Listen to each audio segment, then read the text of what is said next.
সেদিন ছিল মাধ্যমিক পরীক্ষার রেজাল্টের দিন। তিয়াস তখনও স্কুল থেকে বাড়ি ফেরেনি রেজাল্ট নিয়ে। পাশের বাড়ির পরাগ বলল, জানো কাকু, আমার ভাই স্টার পেয়েছে আর তিয়াস তো ফেল করেছে। ঈশানবাবুর মাথায় যেন আকাশ ভেঙে পড়ল। বাড়ি ঢুকতেই তার মা তাকে চড় চাপড় মারতে শুরু করলো। সেদিনই সে গলায় মায়ের কাপড়ের ফাঁস লাগিয়ে আত্মহত্যা করল।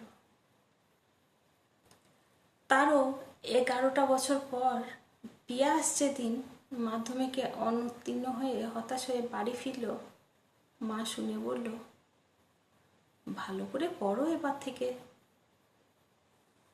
বাবা একটা দীর্ঘ নিঃশ্বাস ফেলে বলল, যা ঘরে যা, মন খারাপ করিস না। দুপুরবেলা তার পছন্দের রান্না করে খেতে দেয় মা। প্রচণ্ড আত্মগ্লানিতে ভুগতে থাকে পিয়াস। রাত্রিবেলা ছেলের কাছে ঘুমোতে যায় মা।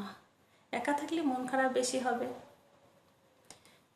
পিয়াস মায়ের হাত দুটো মায়ের বুকের কাছে ধরে বলল, আমার দ্বারা কিচ্ছু হবে না মা, আমি তোমার অপদার্থ ছেলে। মা বলল, সব হবে। মাধ্যমিকে অনুত্তীর্ণ মানেই জীবনের সব পরীক্ষাতে অসফলতা নয়।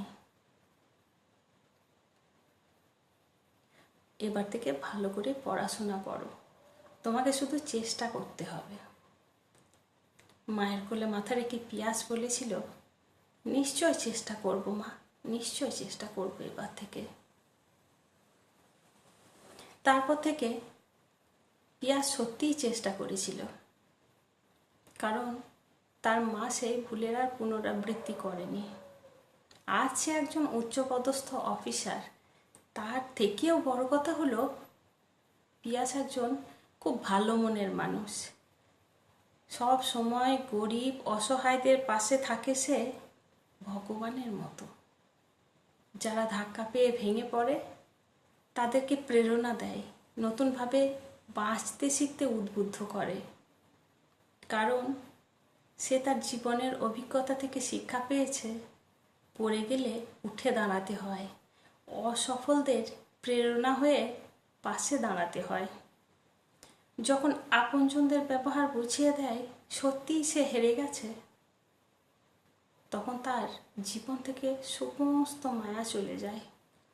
অন্যথায় সে নতুন করে বাঁচতে থাকে, সফলতা খুঁজে পায়, একজন প্রকৃত মানুষ হিসেবে সমাজে প্রতিষ্ঠা লাভ করে। ধন্যবাদ।